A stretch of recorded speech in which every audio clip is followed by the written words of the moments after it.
My mother worked 3 jobs while he posted vacation photos with his other kids. Now he wants forgiveness. Update at bottom. This is long. I'm sorry. I just need to get it all out. I'm a 32-year-old architect. I have my own small firm now, 15 employees, projects I'm genuinely proud of. Last month, one of my residential designs was featured in an architecture magazine.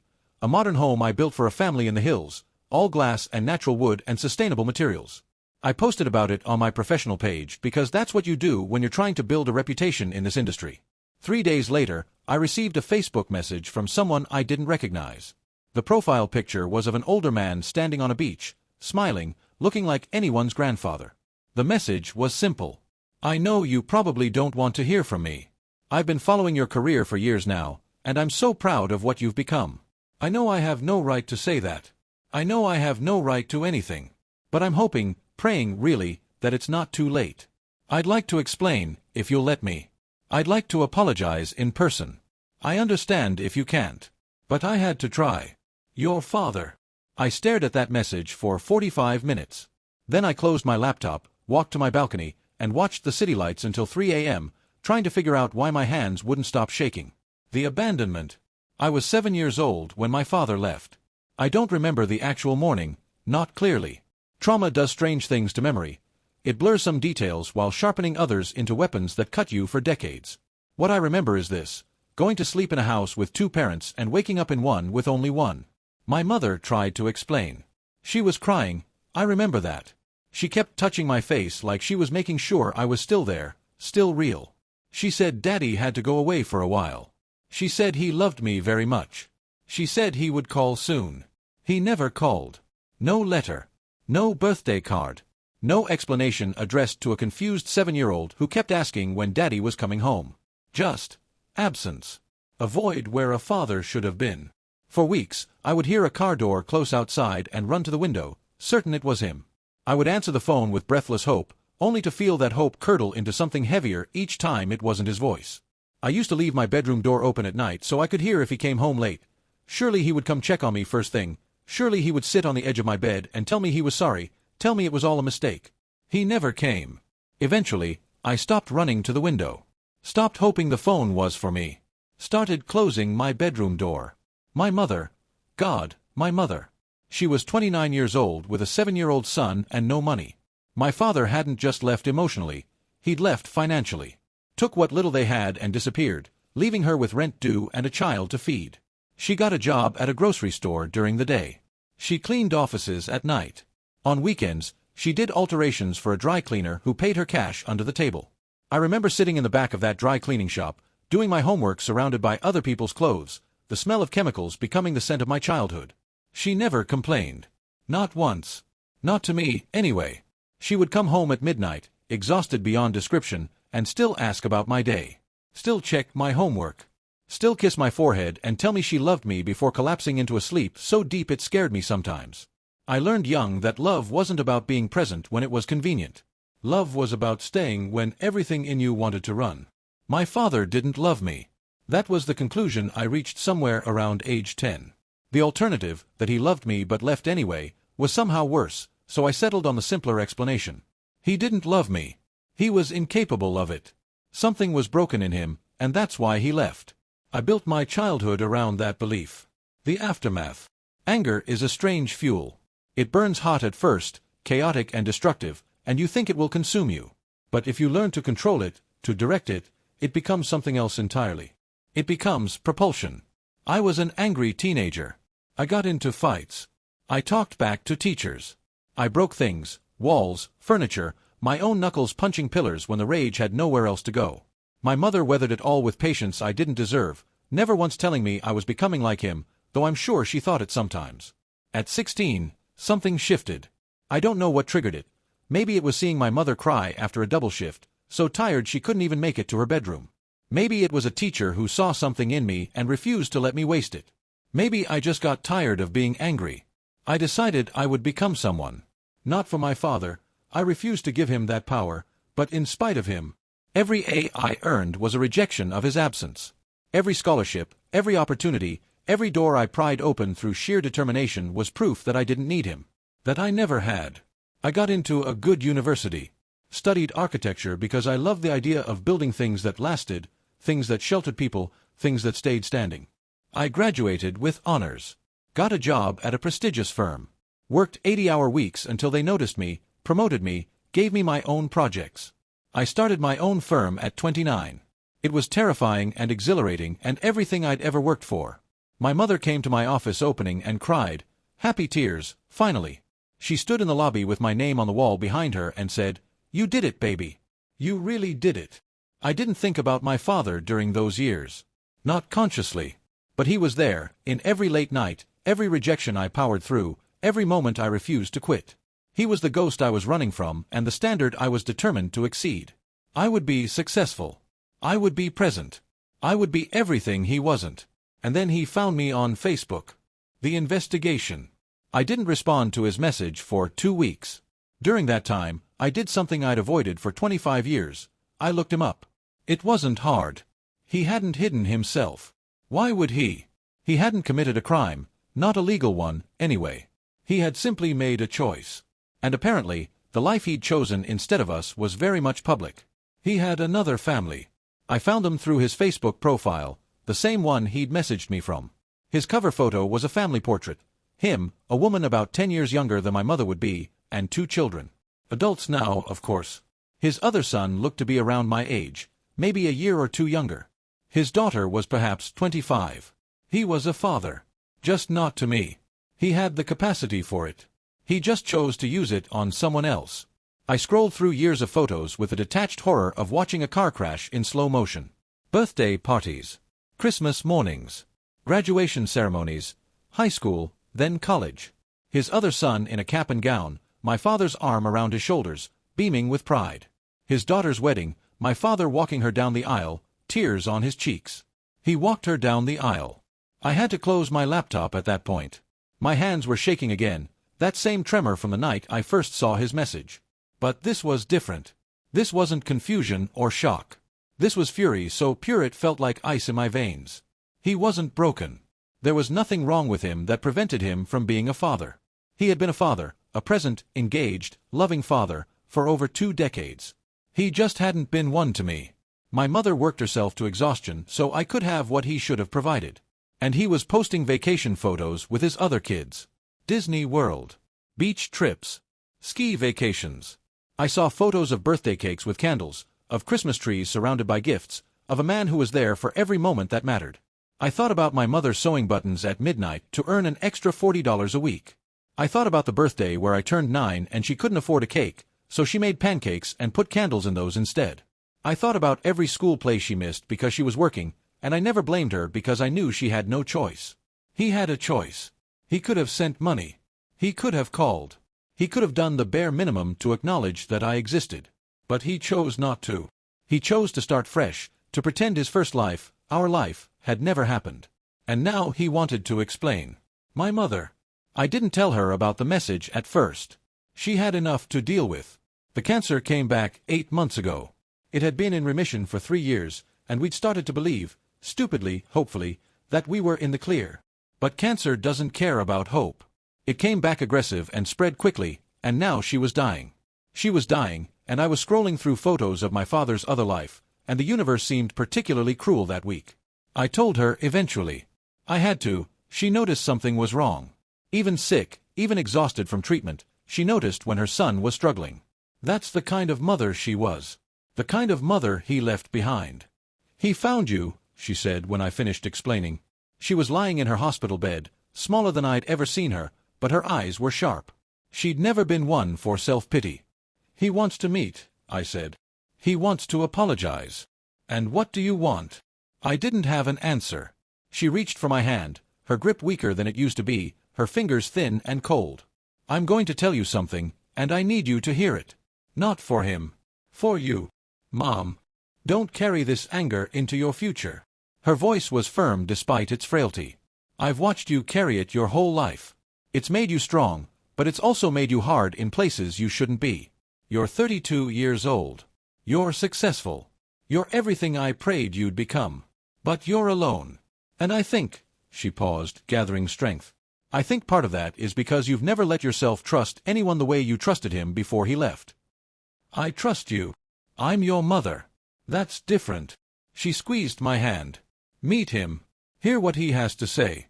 Not because he deserves it, he doesn't. But because you deserve to stop wondering. You deserve to look him in the eye and decide for yourself what kind of man he is. And then, whether you forgive him or not, you can move forward knowing you did it on your own terms. What if I don't want to forgive him? She smiled, and it was sad and wise and so full of love it made my chest ache. Then don't. But make that choice from a place of peace, not pain. Carrying anger is exhausting, baby.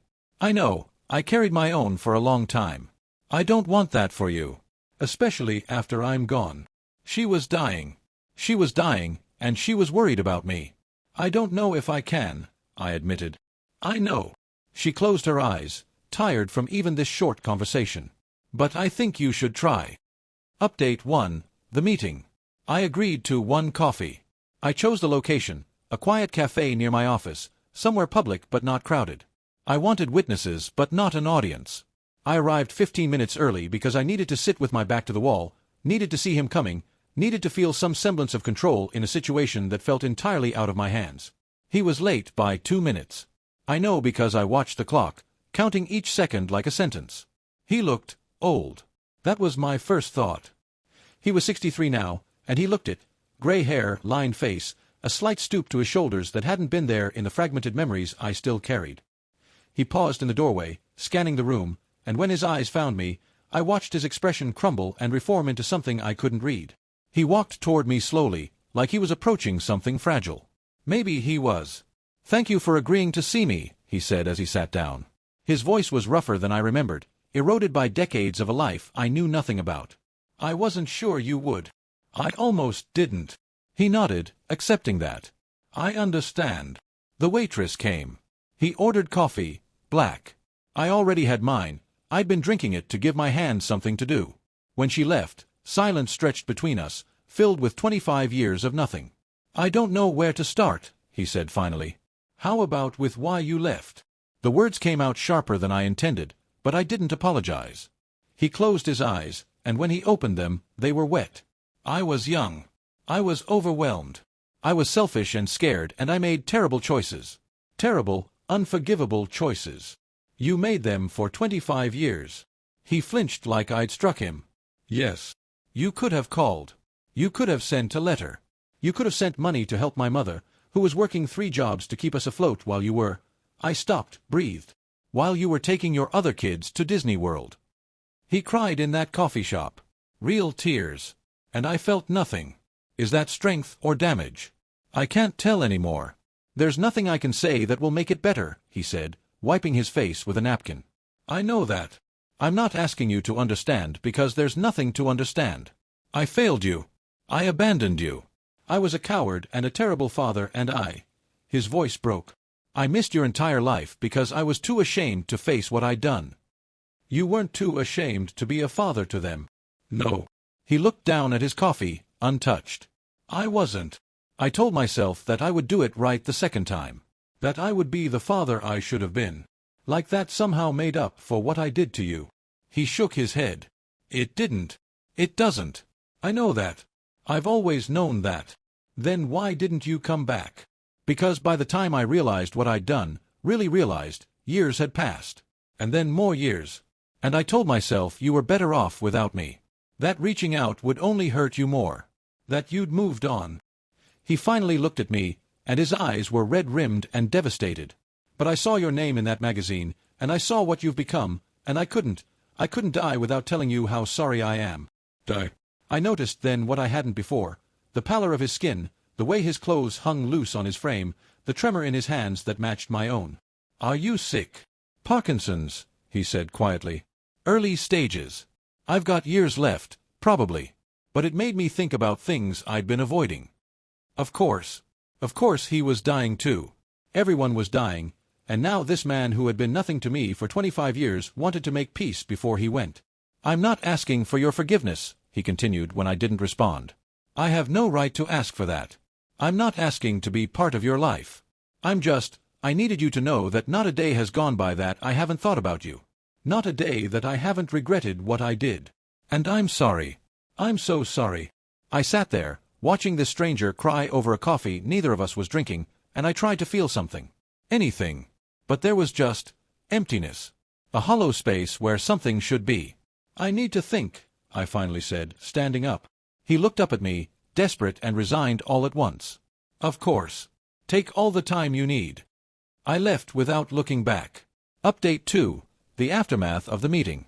I didn't sleep that night. I kept replaying the conversation in my head, analyzing every word, every expression, every tear. He had seemed genuine. The remorse had seemed real. But what did that change? What did an apology fix? My mother asked how it went. I told her the truth. I didn't know. "Did he explain?" she asked. "He tried. He said he was young, overwhelmed, scared, that he made terrible choices and he knows it. And I don't know what to do with that." I sat on the edge of her hospital bed, feeling like a child again. He cried. He said he was sorry. He said he thinks about me every day. Do you believe him? I think I do. And that almost makes it worse. She reached for my hand again, her grip weaker than it had been even a week ago. "Why?" "Because if he's a monster, I can hate him and be done with it. But if he's just a flawed, cowardly man who made terrible choices and genuinely regrets them." I trailed off. I don't know how to feel about that person. I don't know if I'm supposed to forgive him or not. Nobody can tell you what you're supposed to do, baby. Everyone seems to have opinions. It came out bitter. Forgive him, don't forgive him, meet him again, never see him again. Everyone acts like there's a right answer. There isn't. She smiled softly. There's just your answer. The one you can live with. I thought about that long after I left the hospital. Everyone says I should forgive him. They say it's for my peace, not his. But what if I don't want peace? What if I want him to live with what he did? Is that cruel? Is that fair? He's facing his own mortality now, and he came to me because he wanted to die with a clear conscience. Why should I give him that?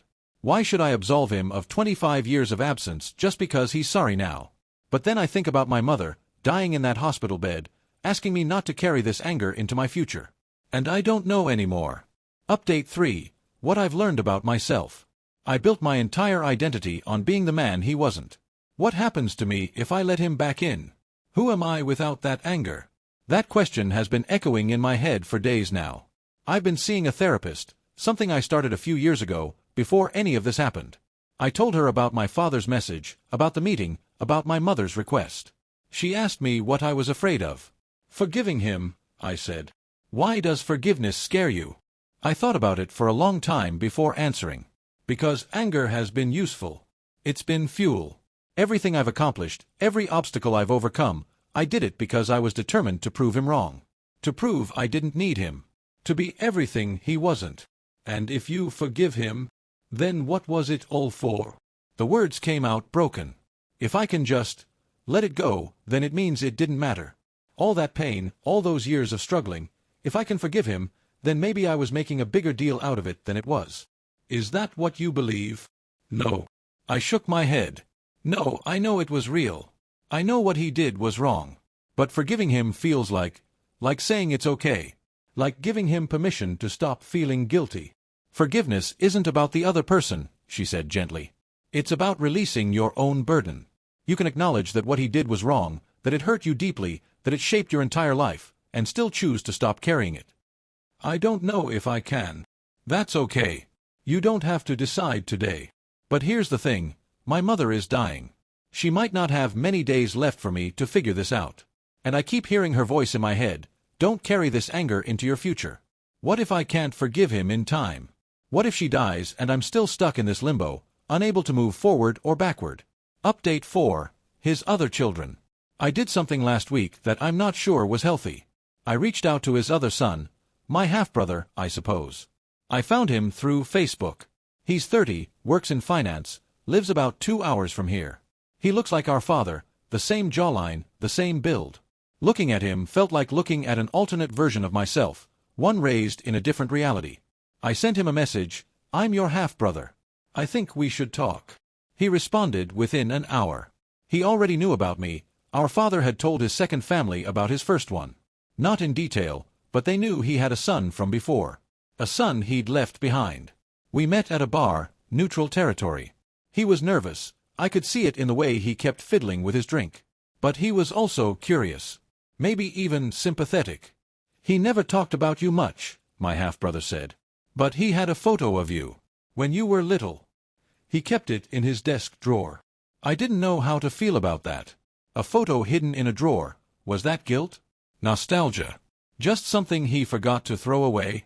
What was he like? I asked. As a father. My half-brother considered the question carefully. He was present. Always at my games, my school events. We went camping every summer. He taught me to drive, helped me with college applications. He paused, uncomfortable. I'm sorry. I know this is probably hard to hear. It is. For what it's worth, I didn't know. Not really. I knew he'd been married before, but I didn't understand what that meant until I was older. When I found out he had a son, he just left. He shook his head. I confronted him about it. He cried. I'd never seen him cry before. He cries a lot, apparently. My half-brother almost smiled, but it was sad. Yeah. Especially these days. Does he talk about me? More lately. Since he got diagnosed.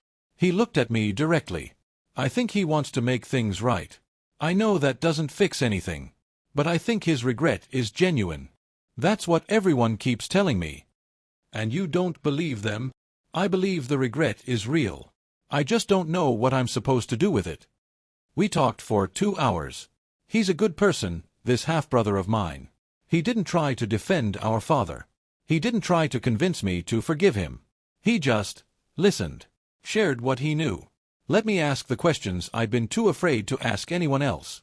Before we left, he said something that stuck with me. Whatever you decide about him, I hope you know you have a brother. If you want one. I still haven't responded to that. Update 5. Where I am now. My mother is dying. She wants me to forgive him before she goes. How do I tell her? I don't know if I can. I've visited my father twice more since that first coffee. Both times at his request, both times ending with me leaving more confused than when I arrived. He tells me stories about his life, not the second family, but before. His own childhood, his own father who was cold and distant. He's not making excuses, not exactly, but he's trying to help me understand how he became someone capable of what he did. I don't know if it helps or not. He asked about my life too. My work, my accomplishments. He asked about my mother, genuinely asking, not just being polite.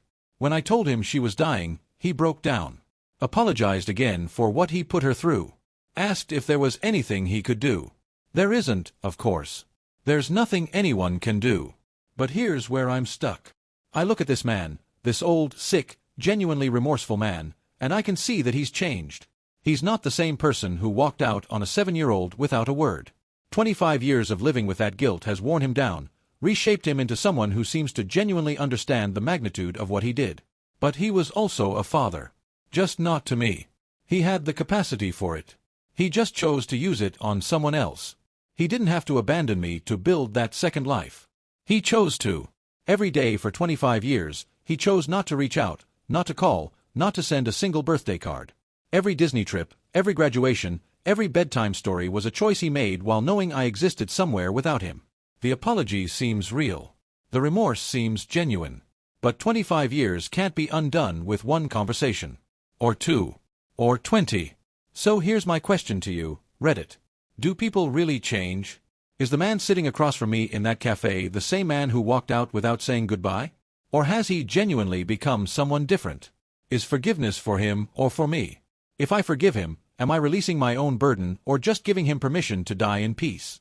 And can you rebuild something that was never built in the first place? We don't have a relationship to repair. We have nothing at all. Would letting him into my life now be building something new, or just pretending the last 25 years didn't happen?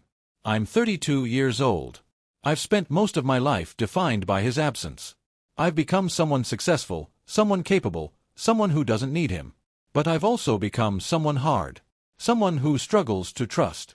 Someone who keeps people at arm's length because the one person who should have stayed chose to leave. My mother wants me to find peace before she goes. My therapist wants me to release my burden. My half-brother wants me to know I have family, if I want it. And my father, this stranger who shares my blood, wants a chance to know me before it's too late. And I don't know what I want. I genuinely don't know. I stood in my apartment last night, looking at that magazine with my design on the cover, and I thought about what he said, that he's proud of me. Part of me wanted to throw it across the room.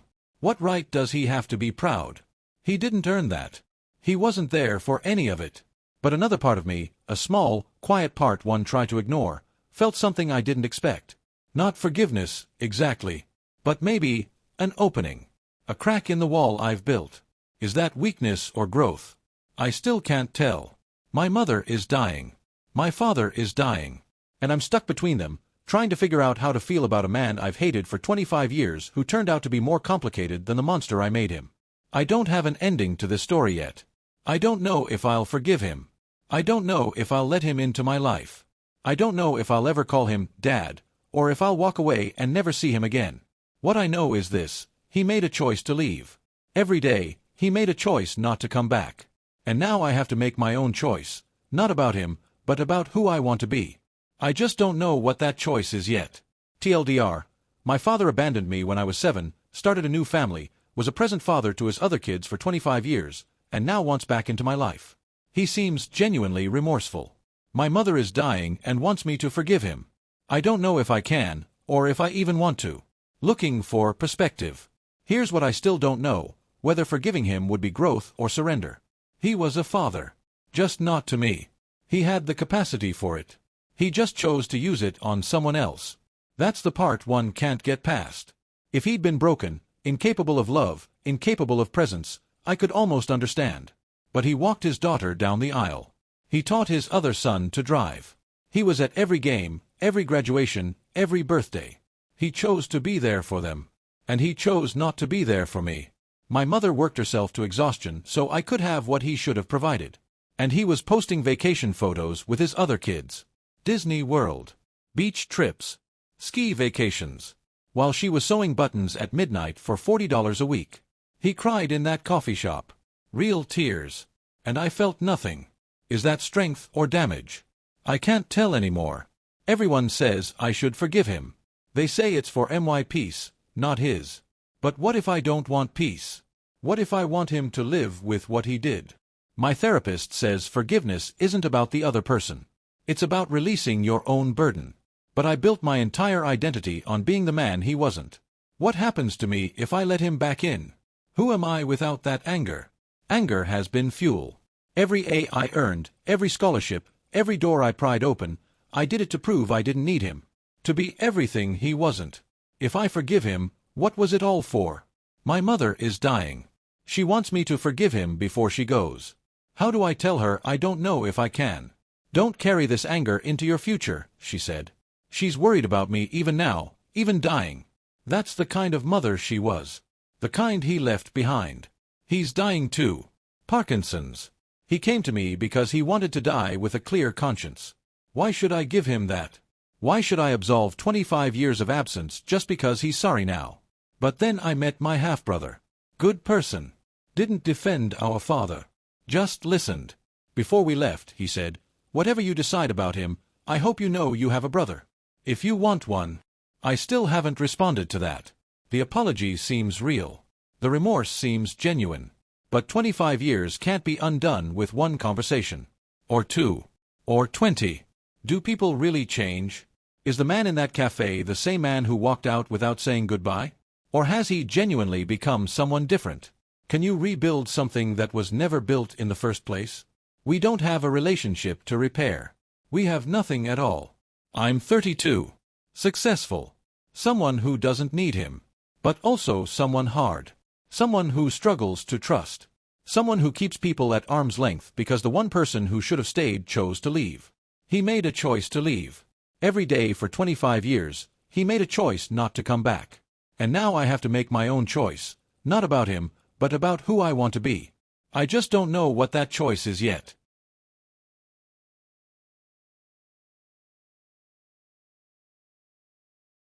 AITA for refusing to sell my inherited cottage to fund my sister's celebration of life wedding venue? I, 32M, have been a groundskeeper at Willowbrook Historic Cemetery for 8 years. Before anyone asks, no, I'm not depressed. No, I don't have a morbid fascination with death. I maintain 47 acres of rolling hills, century-old oak trees, Victorian-era monuments, and memorial gardens that bring comfort to thousands of grieving families every year. I love my job. I really do. I wake up at 5 a.m. to water the roses before the summer heat sets in. I spend my afternoons carefully trimming the grass around headstones that date back to the Civil War. I've memorized the names of veterans, children, beloved grandparents. I know which plots get visitors every Sunday and which ones haven't seen flowers in decades, so I plant wildflowers there myself. I've held the hands of widows who couldn't bear to leave after burials. I've guided children through our butterfly garden while their parents said goodbye to relatives they barely knew. This isn't just a job. It's a calling. But my family, they've never seen it that way. My parents, Richard, 60M, and Pamela, 58F, have spent my entire adult life treating my career choice like some sort of embarrassing phase. When I graduated from my horticulture program and announced I'd been hired at Willowbrook, my mother literally asked if I was going through something. My father didn't speak to me for 3 weeks. Meanwhile, my younger sister Claire, 28F, works as a wedding venue coordinator at an upscale garden estate called Belrose Manor. She books champagne tastings and coordinates string quartets and helps brides choose between ivory and cream napkins. According to my parents, she creates new beginnings while I dwell in death. Those exact words. Spoken at Thanksgiving. In front of my grandmother. 2 years ago. But that's not even what prompted this post. Here's the situation. My grandfather, Harold, passed away 3 years ago. We were incredibly close. He was a World War II veteran who served as a medic in the Pacific, and he spent the rest of his life as a hospice volunteer. He understood that death wasn't something to fear or hide from, it was something to honor. He was the only person in my family who attended my graduation ceremony. He came to Willowbrook once a month just to walk the grounds with me and tell me stories about the soldiers buried there. In his will, Grandpa Harold left me his cottage on Cedar Lake. It's a modest 2-bedroom place, about 1,200 square feet, on a half-acre lot with water access. He'd paid it off decades ago. The property is currently valued at around $190,000. Claire got $50,000 in cash and some antique jewelry. My parents got his vintage car collection and the contents of his investment accounts. Everyone received something meaningful. But the cottage, that was mine. I've been living there for the past 3 years. I've renovated the kitchen, replaced the roof, built a small dock. It's become my sanctuary after long days of physical labor and emotional weight. I host barbecues for fellow cemetery workers. I kayak at sunrise. I planted a memorial garden for Grandpa in the backyard.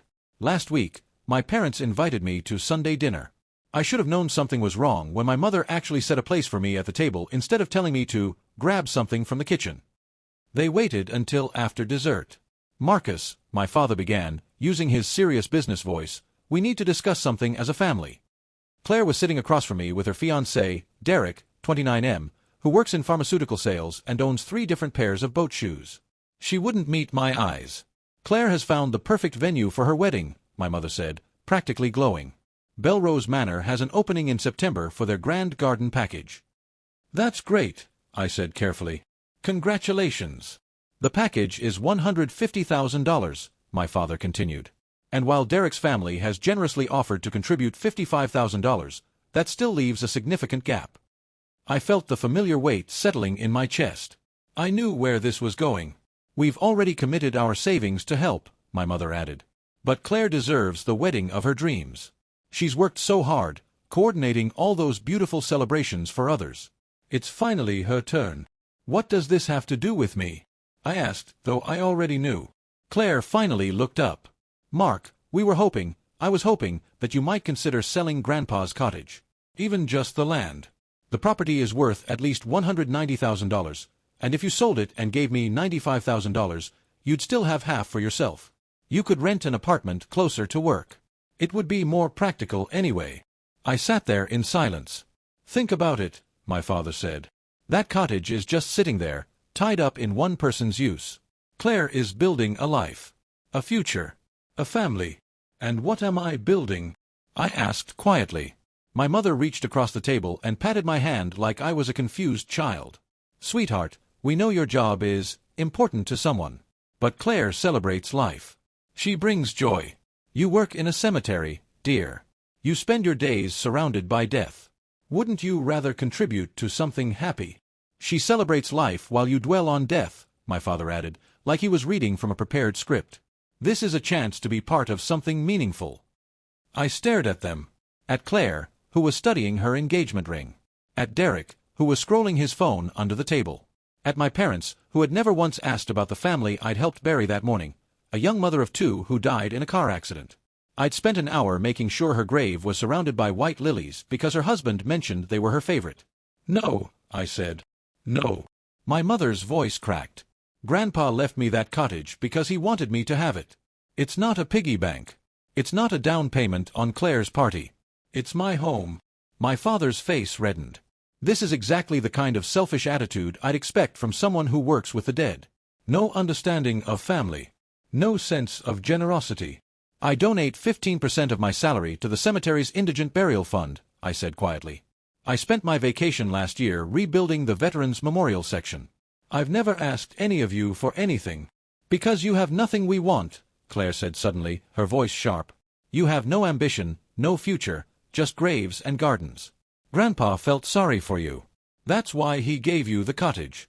We all know it." The table went silent. I stood up, folded my napkin, and placed it beside my plate.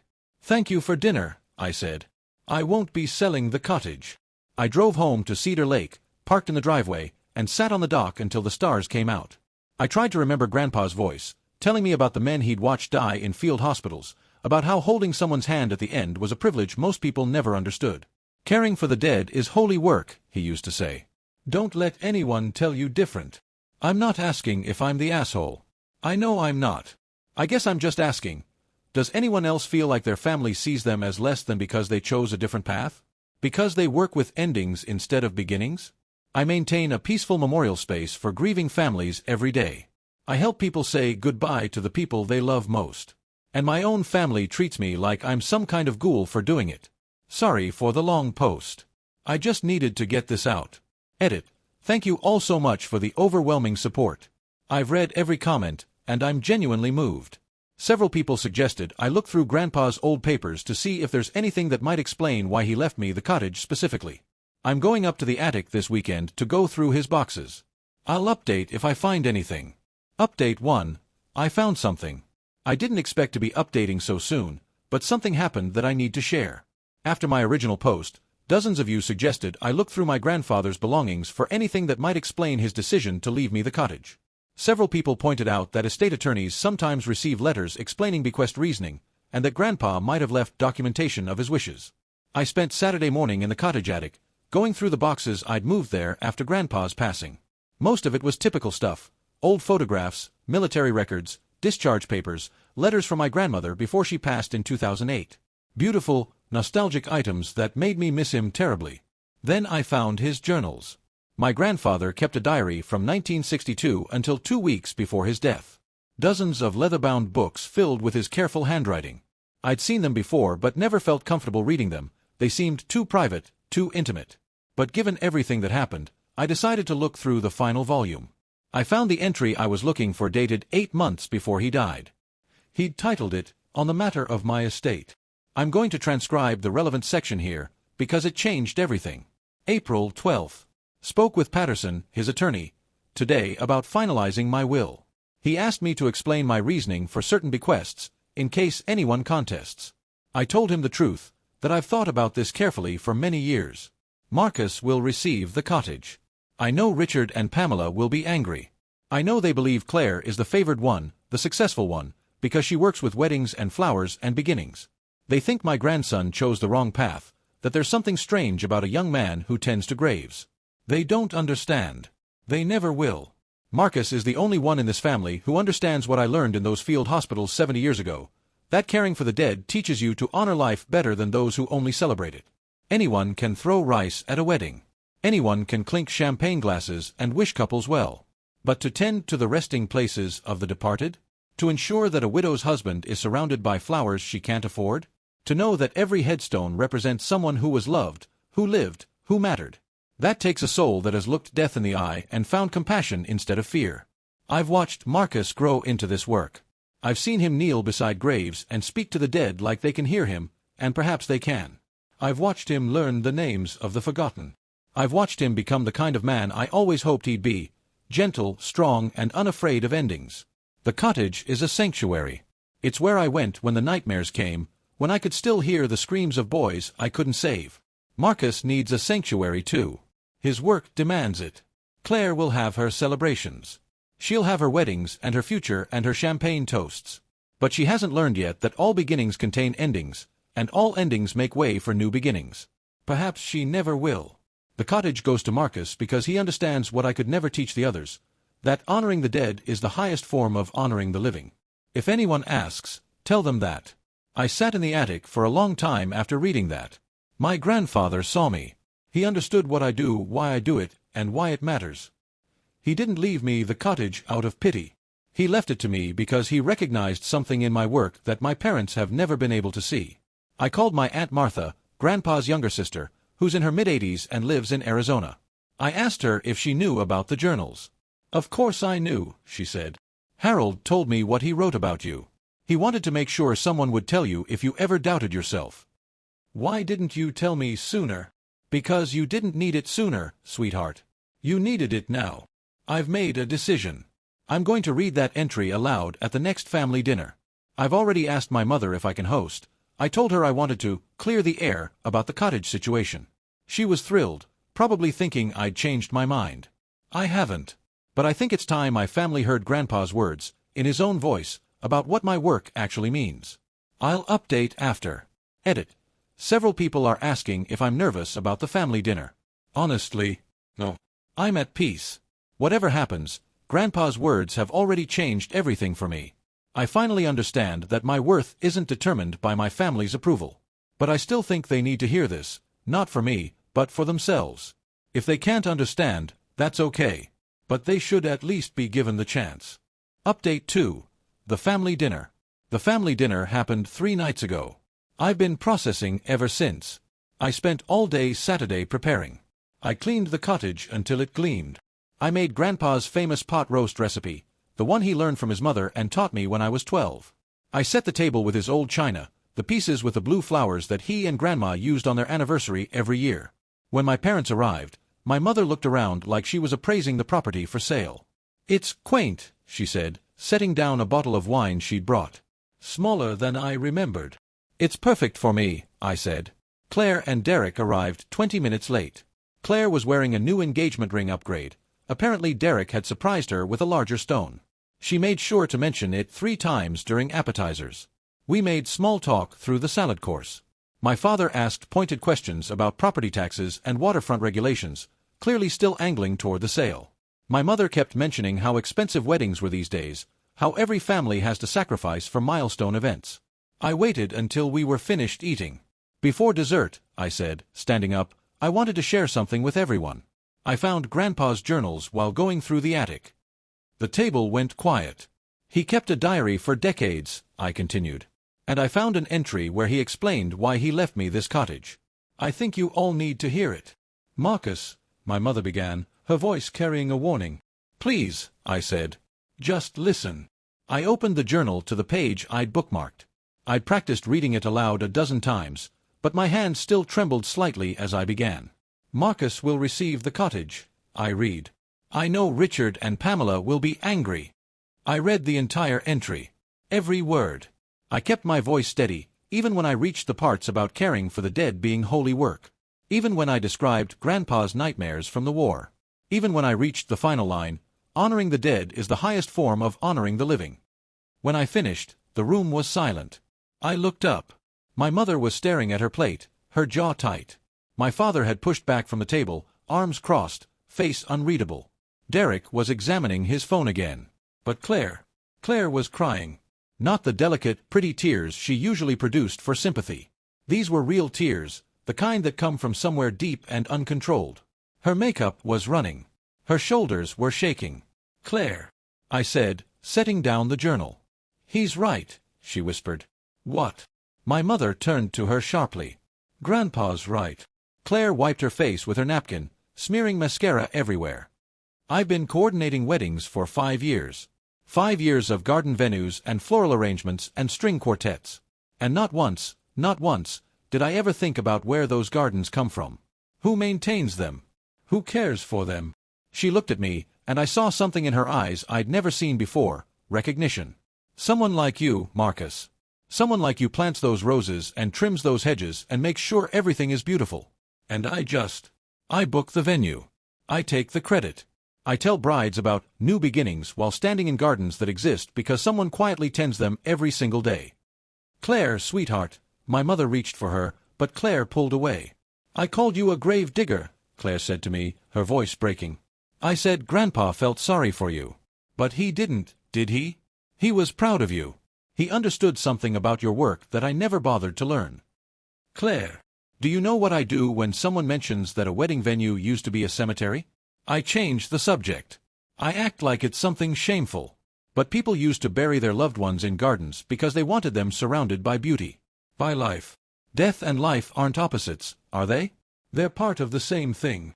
She was rambling now, thoughts tumbling out faster than she could organize them. That's what Grandpa meant, she continued. All beginnings contain endings. All endings make way for new beginnings. I've been standing in spaces that honor both, and I never even noticed. My father cleared his throat. Claire, this is very emotional, but... No, Dad. Claire's voice hardened. You asked Marcus to sell his home so I could have a fancy party. $150,000 party. In a garden that someone like him maintains. While he lives in a cottage that his grandfather, the man who held dying soldiers' hands, left him specifically because Marcus is the only one in this family who understands what that means. The silence that followed was thick enough to cut. I'm not taking Marcus's cottage, Claire said finally. I'm not taking anything. I don't want Belrose Manor anymore. What? Derek looked up from his phone for the first time. Claire, we put down a deposit. We'll lose the deposit. I don't care. But the wedding will happen somewhere else. Claire stood up and walked around the table to where I was standing. She pulled me into a hug so fierce I couldn't breathe for a moment. I'm sorry, she whispered in my ear. I'm so sorry, Marcus. I've been a terrible sister. I hugged her back. It's okay. It's not. But I'm going to do better. She pulled away, wiped her eyes again, and turned to our parents. We're leaving, she said. Derek, get the car. Claire, my mother started. I need time to think, Claire interrupted. About a lot of things. They left 20 minutes later. My parents stayed another hour, mostly sitting in uncomfortable silence. When they finally gathered their things to leave, my father paused at the door. That journal, he said stiffly. I'd like to borrow it sometime. To read the other entries. It wasn't an apology.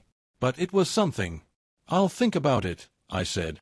After they were gone, I sat on the dock with a glass of wine and watched the moon rise over Cedar Lake. For the first time in years, I felt like my grandfather was sitting beside me.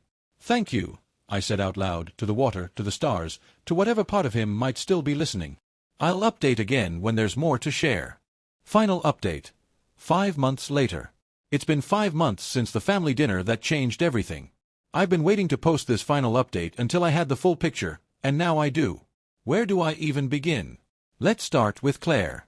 After she left my cottage that night, she went home and spent 3 days in what Derek described as a revelation spiral.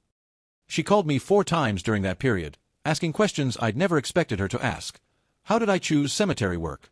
What does a typical day look like? Do families ever thank me personally? Do I ever feel sad, or does the work bring me peace? She wasn't interrogating me. She was genuinely trying to understand.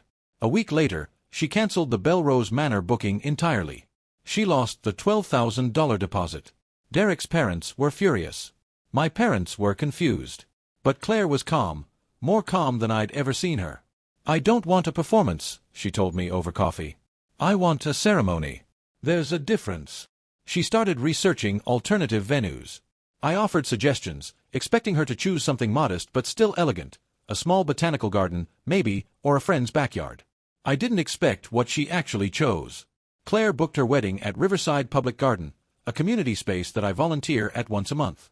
It's free to reserve, maintained entirely by local volunteers and the City Parks Department, and surrounded by a wrought iron fence that separates it from the historic cemetery next door. It felt right, she explained when she told me. A garden next to a cemetery. Beginnings and endings, side by side. That's what Grandpa was talking about, isn't it? She asked me to walk her down the aisle. I know. I had to read her message twice before I believed it. When I asked what about Dad, she said she'd already discussed it with our parents. Dad will give a toast at the reception, she told me. But you're the one who taught me what this day actually means. You should be the one standing beside me. The wedding happened last month. It was small, 60 people, folding chairs, wildflowers in mason jars. Claire wore a simple white dress she found at a consignment shop. Derek wore a suit without boat shoes. The ceremony was performed by a friend who got ordained online, and the vows were handwritten and honest. But the moment that broke me, the moment I'll remember for the rest of my life, came during Claire's speech at the reception. She stood up, champagne glass in hand, and turned to face me. "I need to thank someone," she said, her voice steady but emotional. "My brother, Marcus." The guests turned to look at me. I felt my face flush. Most of you know Marcus as the guy who works at Willowbrook Cemetery. Some of you probably think that's a strange job, maybe even a sad one. I used to think so too. I used to think my brother was wasting his life tending to the dead while I was out celebrating the living. She paused, collecting herself. 5 months ago, Marcus shared something with our family. Words from our grandfather, a man who understood death better than anyone I've ever known, because he spent his life honoring both the dying and the living. Grandpa wrote that caring for the dead teaches you to honor life better than those who only celebrate it. He said that Marcus, my quiet, humble, hard-working brother, understood something the rest of us had never learned. She wiped her eyes. I've spent 5 years coordinating elaborate weddings in fancy venues. I've watched couples spend hundreds of thousands of dollars on single days, believing that the size of the celebration reflects the depth of their love. But Marcus spends every day in a place where love is permanent, where families come back week after week, year after year, to visit the people they lost, where the flowers never stop, and the mourning never really ends, and someone has to tend to all of it with care and compassion. She raised her glass. "Marcus, you taught me that endings and beginnings are both sacred. You taught me that honoring the dead is how we honor the living. You taught me that this," she gestured to the simple garden around us, "is enough. More than enough. Because what matters isn't the venue or the budget. What matters is that we're here, together, celebrating love in a place where someone like you made beauty possible." She smiled at me through her tears. "Thank you for being my brother. Thank you for walking me down the aisle. And thank you for being exactly who Grandpa knew you were." I don't remember standing up. I don't remember crossing the garden to hug her. But I remember the applause, and I remember Derek shaking my hand and saying, "I get it now," and I remember my father's face, not angry, not disapproving, but something softer. Something that might have been pride. After the wedding, things continued to shift. Claire has changed her entire approach to venue coordination. She started partnering with local cemeteries that have garden sections available for events. She learned that cemetery garden weddings are actually growing in popularity. Couples who want to honor deceased relatives, families who find peace in the symbolism, people who understand that love doesn't end at death. She calls them threshold ceremonies, events held in spaces where life and death intersect. Her first cemetery garden wedding was last week. A young couple whose bride lost her mother to cancer wanted to get married in the cemetery garden where her mother is buried. Claire coordinated the entire event, working with the cemetery groundskeepers to ensure everything was beautiful and respectful. "I finally understand what you do," she told me afterward. "You don't just maintain spaces. You hold space. For grief, for love, for memory. That's sacred work. As for my parents, we're not perfect. We may never be perfect. But my father has started asking about my work in a way that feels genuine rather than dismissive. He visited Willowbrook last month, walked the grounds with me, and stood silently in front of the Veterans Memorial I helped rebuild. "Your grandfather would have loved this," he said quietly. It wasn't an apology, but it was something. My mother sent me a card last week. Inside, she'd written, "I'm sorry I didn't see you clearly before. I'm trying now. It's not much, but it's a start. The cottage remains mine. I've added a small memorial plaque near the dock, where Grandpa used to sit and fish. It reads, 'Caring for the dead teaches you to honor life better than those who only celebrate it.'